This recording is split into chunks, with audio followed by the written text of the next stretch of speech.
with AI coming in, a lot of people are saying that use ChatGPT and you can write a book. But once we get a book like that, we can always find out if this is written by AI. Somebody buys a book on Amazon, say in Australia or in say UK or Singapore, it gets printed locally in that country and delivered to the customer within 24 hours. That's the power of technology which we are leveraging upon. So much competition and so much of disruption that's happening. How do you deal with that? Whether it's Penguin or McGraw-Hill or whether it's your Jaico in India, Rupa Publishers, these are all traditional publishers. Now at Qurate, what we are trying to do, what is called as a hybrid model. It's in between traditional publishing and self-publishing. The companies, they publish the book and then they leave it. I mean, they are not bothered about the sales part of it. Whereas what we try to do is we try to get involved in the sales also. You have to be a good listener. Listen to the voices in the market. Listen to your employees.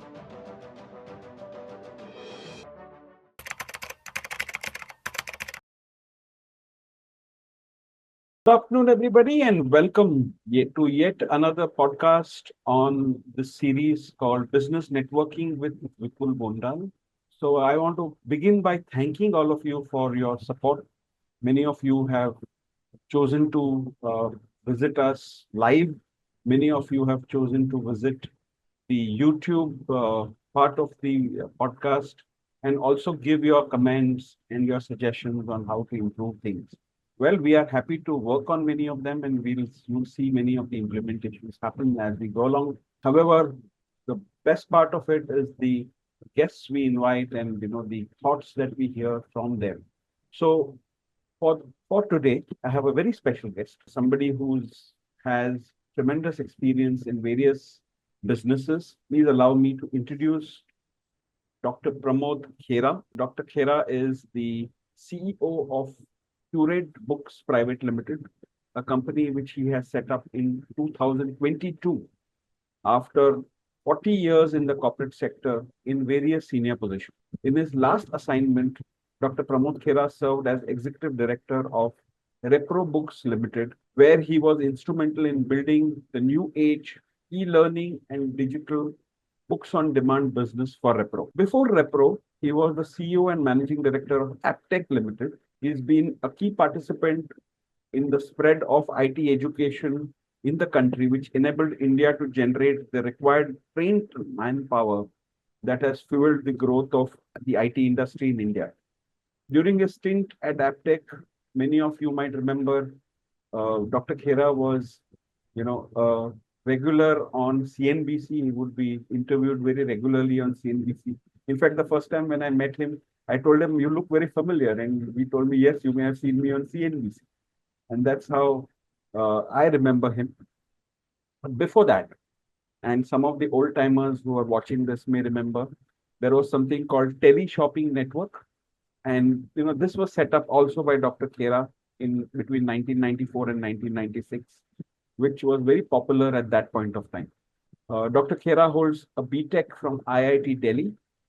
He holds a PGDIM from IIM Bangalore and a PhD in knowledge management from Pune University. Dr. Khera was also the Vice President of the Franchising Association of India from 2004 to 2018. And he has published a book, Franchising the Route Map to Rapid Business Excellence, which was published by McGraw-Hill and has been a path-breaking work in this arena and an important reference point for practitioners and students alike. Good afternoon and welcome to the podcast, Dr. Pramod Khera. Good afternoon, Vipul, and thanks for the kind words for the introduction. It's a pleasure to be here. So, you've been in various fields. You set up in the telephone and television-based shopping in India, to IT education, to making the shift from publishing from print to digital formats. And you have quite a track record. But the one thing that I find common in all of this is contemporary technology. So whatever was the technology prevalent at that point in time, you were either on the curve or ahead of the curve.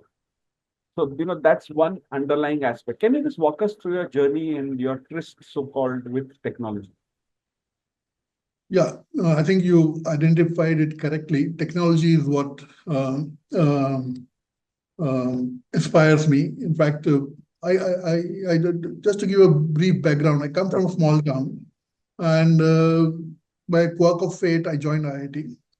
Because otherwise, normally the career options are medical or engineering, but somehow I managed to join IIT. And I selected textiles as an option.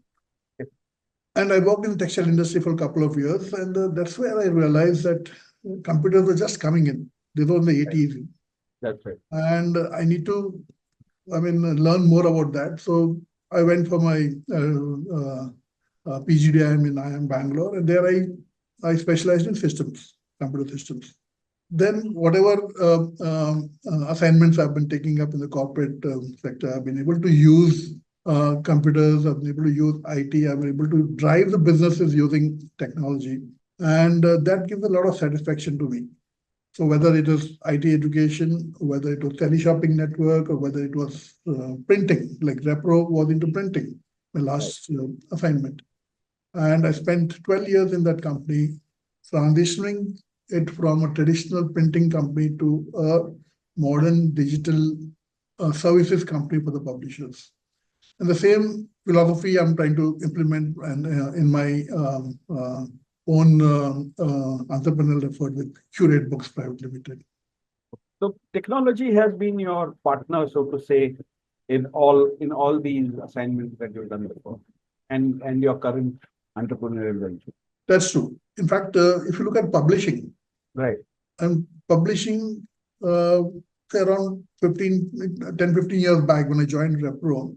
Right. It was undergoing a transition, and there was a lot of disruption happening in the industry due to technology on three fronts. One is the printing process, which was going digital from offset.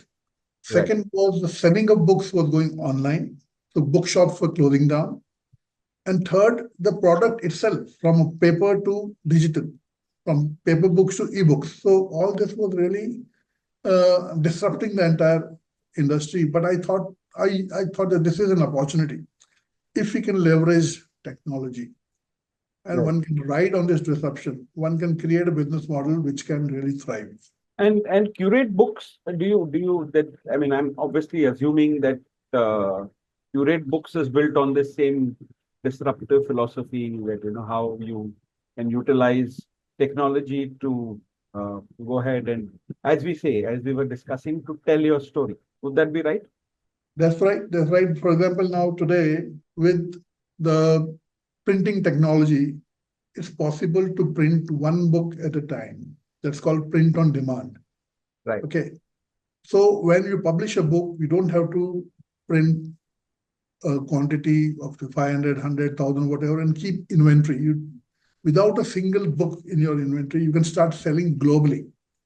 Right. So through technology, we have partnered with print-on-demand companies across the globe. And when somebody buys a book on Amazon, say in Australia or in say UK or Singapore, it gets printed locally in that country and delivered to the customer within 24 hours. So that's the power of technology which we are leveraging upon. That's just one aspect. Right. Then the book itself, now with AI coming in, a lot of people are saying that use ChatGPT and you can write a book. But you can, once we get a book like that, we can always find out that this is written by AI. And there are software which scans through the book and say what percentage of the book was written by AI and how much percent was written by human being. Right. And things like formatting of the book, the design of the book, all that has become so easy and so much more efficient using technology that the publishing business itself is now easily accessible to anyone who wants to publish a book. And you're in the publishing world. You are up against some of the giant Penguins of the world, the McGraw Hills of the world. And it's quite a crowded space, at least from the outside, it appears quite a crowded space. So what makes Qurate Books special? And how do you deal with so much competition and so much of disruption that's happening? How do you deal with that? Yeah, so see the publishers that you mentioned, whether it's Penguin or McGraw Hill or whether it's your Jaico in India, Rupa Publishers, these are all traditional publishers. Right. Now, traditional publishing involves there what happens is that you send as an author, you send your manuscript to a traditional publisher. They will look at it and they will ascertain whether the book is going to sell or not. If they find that the book does not have a potential, they will reject the manuscript. So you must have heard a lot of stories of people earlier, their manuscripts getting rejected, not finding a publisher. All that is old story now. Because and why was this happening? See, traditional publishers used to invest in the author. That means the whole publication of the book, the publishing process, was funded by the publisher. And they had to print a minimum of 1,000, 2,000 copies and keep them in the inventory. And they wouldn't know whether it will sell or not sell. So that's why they chose manuscripts either from established authors who they were certain that they will sell, or if they found the manuscript to be really compelling. Now, then came technology. And with technology, another type of publishing flourished, which the people started calling it self-publishing. Self-publishing does not mean that the author publishes himself or herself. So self-publishing means the author is funding the publishing. Okay, that means the creation of the manuscript, for example, the formatting, the cover design, etc. So he or she pays for it. So there are people, or there are platforms, even Qurate, for example. We help authors make their manuscript ready, and we charge them as per the services that they take. Some authors want ghostwriting, some authors want editing only, some authors don't want editing. The English is pretty good, they've done a pretty good job in writing, but they only want formatting, some want cover design. So depending on what services they choose, they pay for it. Okay. And then we publish it, we get the ISBN, we list it, we make it available globally, and then marketing, promotion again is charged to the author, depending on what sort of amount budget they have for that activity. So that's why it was called self-publishing. Now at Qurate, what we are trying to do, what is called as the hybrid model. It's in between traditional publishing and self-publishing. Whereas, see, what happens in self-publishing is that the self-publishing, the companies, they publish the book and then they leave it. I mean, they are not bothered about the sales part of it. If it sells, fine. If it doesn't sell, fine. Whereas what we try to do is we try to get involved in the sales also and help to push the books into the market, whether it's offline, whether it's online, and do promotional activities around the book and see that the book reaches the right audience. So this is what we call the hybrid model of publishing. So that's how we are trying to differentiate ourselves from the rest of the. So unlike, like you said, the traditional publishers would obviously ask for a manuscript, decide whether, this is. So do you have that vetting process also in place, or do you generally not do that? Because we do, because see, at the end of the day, our name is there also on the book. We are the publisher. And we don't want to publish something which we find is not good. Right? In fact, our name Qurate comes from Curate, C-U-R-A-T. We have done a play on that word, and it's called Qurate, the Q. Qurate, the Q, yeah. So we pride ourselves in curating a book and selecting the right book, and we advise the author. In fact, we have a mentorship program which I personally conduct.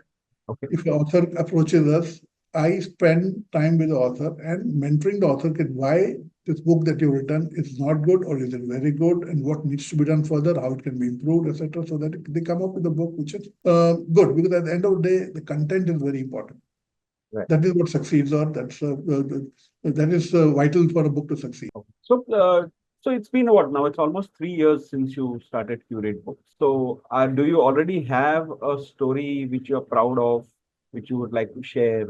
Like that one blockbuster, or something like that, which you would like to tell us about, that that you're really proud of. I'm sure you're proud of everybody, every book that you publish, but that one special book which you would like to mention. Yeah, so see, in the almost 3 years that we've been in existence, we have published over 500 titles now. And like I said, each one of them we try to curate and try to make it good. But there have been a couple of very good experiences which I'd like to share. For example, when we started off, a good friend of mine, a very senior person in the corporate world, Ganesh Natarajan. That's He has held various senior positions in Hexaware, in Honeywell, in the board of SBI, and he's written some 13, 14 books on strategy, on management, on correct. IT, etc. Then he said that, so he had published his books through Rupa and some other traditional publishers. And because of his stature and his name, the traditional publishers were willing to publish it. Then he approached me when I started this business. He said that, Pramod, I want to write my own story. Now, my own story, I don't want to write an autobiography. What do you suggest? So we discussed and we said, okay, we'll write it as a fiction. Wow. Okay. So he wrote his story as a fiction. In fact, the main character was a girl, which, I mean, she goes through a journey that he's gone through. And he relates and the whole story. And it came out very good. I mean, it was written very well.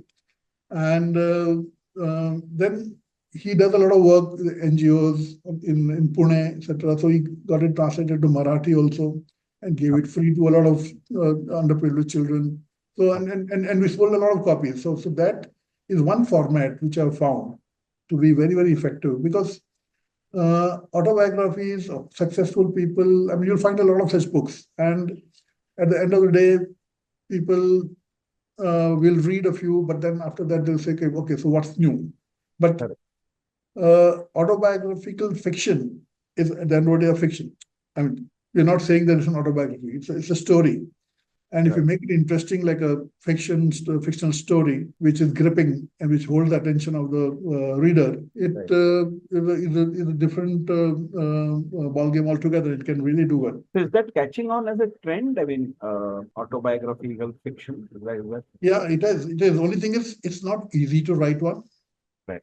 Okay, because you, apart from writing skills, you also need to have some sort of imagination and able to conceptualize. So many of these successful celebrities and entrepreneurs and managers, they want to write the autobiography, so they engage ghostwriters to do it. So there are ghostwriters who can convert it into a fictional story. Some of them do it themselves also. But so that trend, definitely, yes, people is catching on, and we're finding a lot of such books coming our way. Great. So that's interesting, because very often you tend to read a fictional account and you start wondering whether it is somebody's life story. So now this is very clear that it is. So, and it's a very different way of relating to something, except that the characters would not be known like it would be in, let's say, the non-fiction situation. But yeah, but I guess it's fine. So now let's talk about the disruption, so to say, in a little more detail. So, you've seen rapid disruption or not so rapid, whichever way we would like to frame it. Once upon a time, there were only physical books and space was a huge constraint. When the Kindle came along, we were all very happy, saying that we just need to carry one device and it will have all the thousands of books that we want to read. Now, you can hear books, there are audio books and so on. I mean, how has that changed the business? Because you see this business very closely. I mean, of course, for readers or for listeners now, things are a little different than what it used to be. I think we can actually listen to more books than we can actually read. I'm not sure whether that's a good thing or a bad thing, but that's definitely gone up. The volumes have gone up. However, I'm not sure whether the skill of reading has increased, but that's a different topic. But what has it done for the supply side of it? I mean, for people like you are on the supply side of it, how has that changed? See, one of the things which I've seen is that a lot of people confuse publishing with printing. Okay, printing is separate, publishing is separate.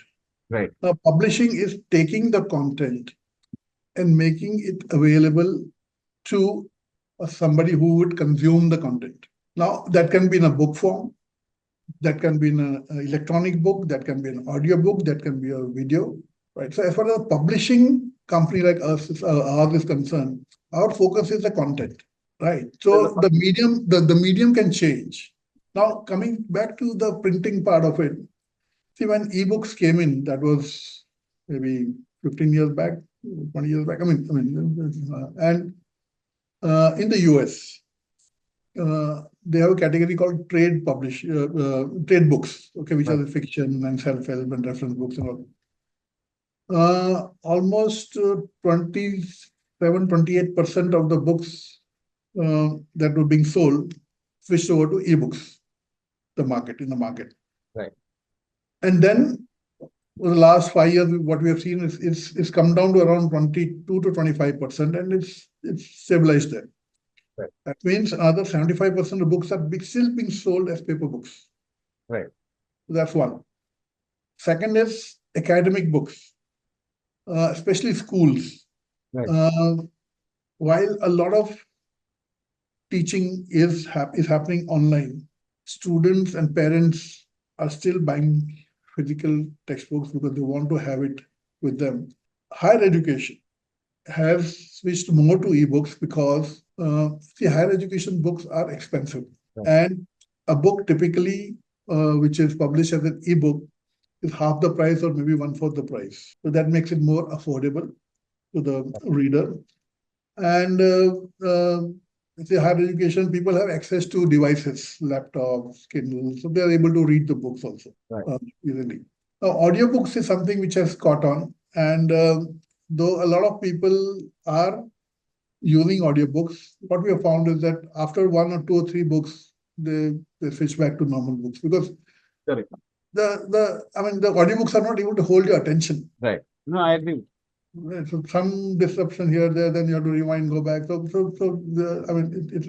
It's a good thing to have when you're going for a walk or something. But at the end of the day, a book is a book which people like to read. Okay, so let's talk about you a bit. So you've been the part of this journey from teleshopping network to Repro and now onward. So AppTech and then onward to Repro and then here. And you've been very successful in all of these things before. So, tell us that one quality, or maybe there are more than one quality about you, which has, helped you, navigate this journey. What is, if we were to boil it down to one or two or three qualities, what would they be? You have to be a good listener. I think that's a very important quality that any leader or any successful businessman should have. Should listen to your customers, listen to the voices in the market, listen to your employees. And I myself, that's why I myself talk to authors. I go to the book fairs and I talk to the customers who are buying the books. I want to understand what the customer is looking for. So listening is very, very important. So that is one part of it. And second is, so that will give you the right strategies that you evolve for your business.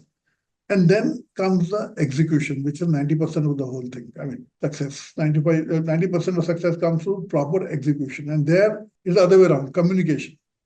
Repeatedly, you'll have to keep communicating the same thing to your employees or your partners, to everybody, so that what vision you have, what strategies you have, they get inculcated and people start believing, start living those. These are a few things which have helped me and which I feel are very, very important for any leader or anybody who wants to succeed in the corporate or in their own business should adopt.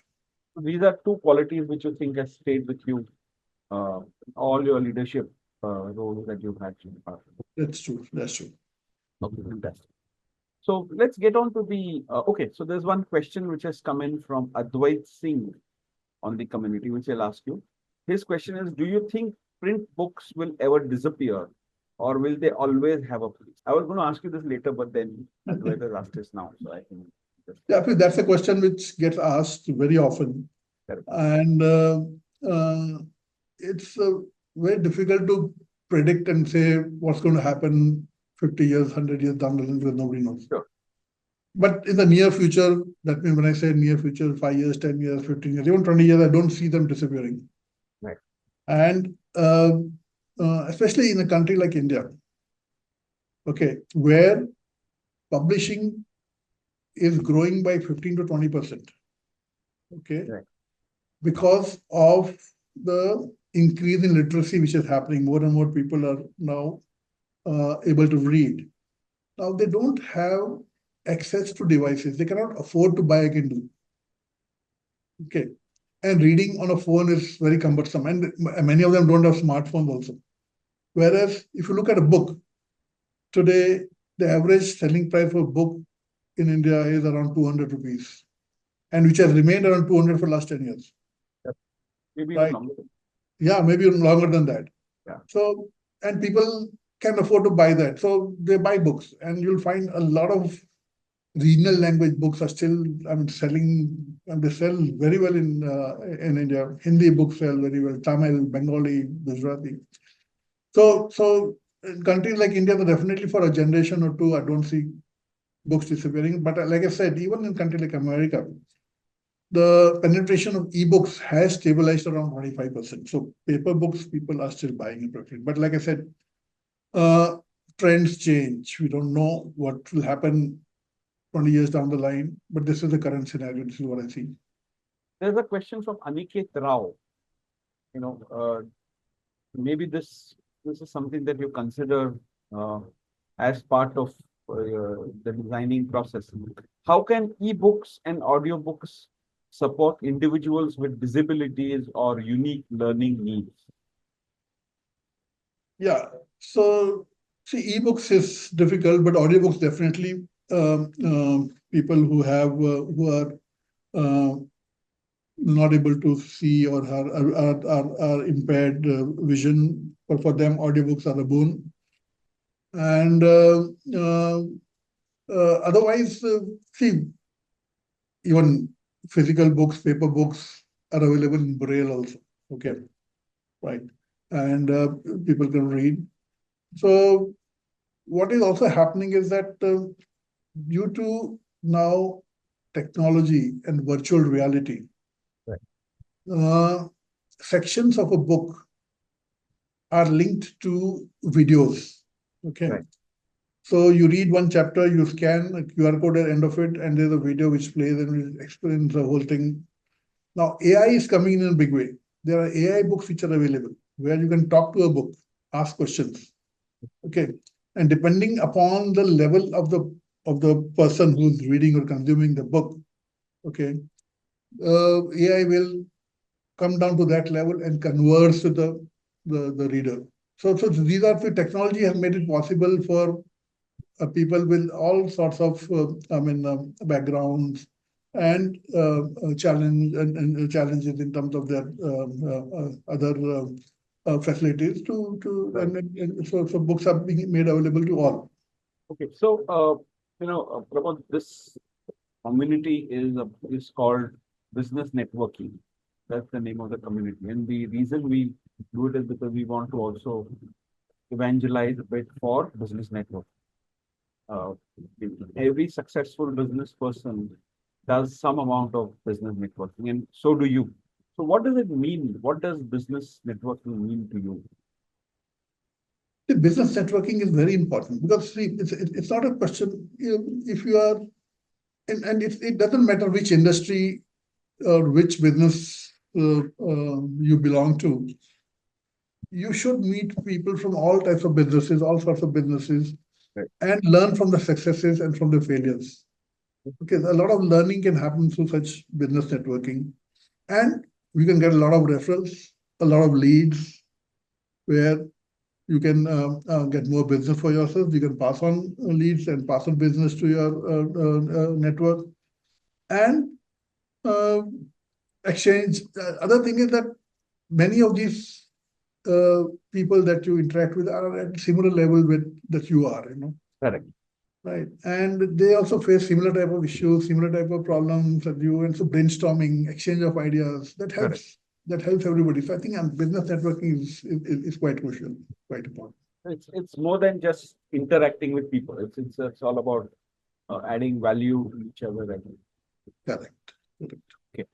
And you've been now with BNI for a bit. I think close to a year or more than a year that you've been. A year, yeah. How's your experience been so far? You can just tell Yeah, our so audience see, about BNI. one very good thing about BNI is the structured networking. That- Okay. While so business networking is important, we all understand, but depending upon your temperament. Either you are an introvert or you're not very socializing type of person. You don't like to. Here you're forced to interact because of the structure. Okay, and it doesn't appear that you're being forced. Right. So that way, I think it's a pretty good and sound model of networking. And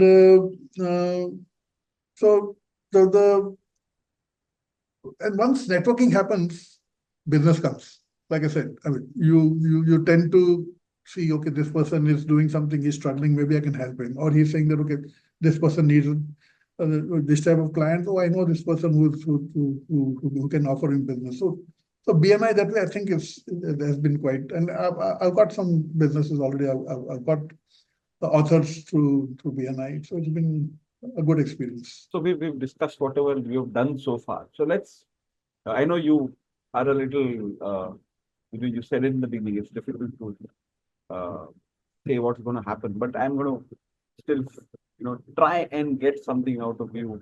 So let's do a little bit of crystal ball gazing. So looking into the future, what do you think is next for the printed world? Because we love the printed world. We may get it in the form of a book or in some other form, but we all love the printed world. So what do you see is the future of the printed world, so to say? And in that context, how do you see Qurate Books fitting in? So one thing I'm very fascinated with, and I think which has a good potential, what I call AI books. Oh, yes. Okay. The way AI is growing today, in fact, we are doing one experiment. We've taken one of our books. We have fed it into a computer. Okay. And then we have trained the computer on that subject by asking a lot of questions. And the computer is asking. Then we got the author to talk to the computer and give more inputs beyond what he had written in the book. Because, see, the author is not able to put down everything on the book. There's a lot of other things which are there. So on that subject, that the computer has become an expert. So today, and it's taken us 3 months to do that for that one particular book. Okay, a lot of interaction with people, we're asking questions and going back and forth, etc., with the author. Now, when we sell a book, what we'll do is we will give an access to the AI book, where online they can log on and can connect to the AI book. Right. And certain free credits where they can interact. And if they want to interact more, then they buy some more credits. And they can talk to the book, they can ask any question, they can, if they have. And the best part about this AI is the more that people interact, the computer also keeps learning. Okay, from the questions, from other people's thing, and then they keep on adding to its thing.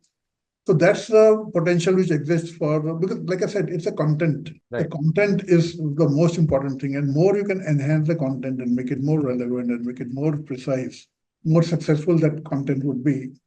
And that content, whether you put it in a book, an audio book, digital book, or a video, that's immaterial. The content which is important. Correct. That's what you mentioned. So the content may come in any form.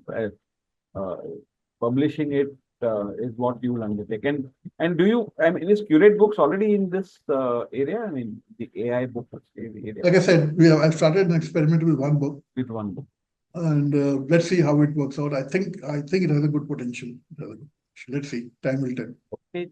Thank you very much, Pramod. You've been, you answered all our questions once we had, and also from the community. So I thank you very much for sparing the time and talking to us in great detail about your business and about yourself. I wish you all the best, and I hope to interact with you soon again on a different topic and understand a little more about the world of publishing. Thank you, Vipul. It's been nice interacting with you, and thanks for your wishes.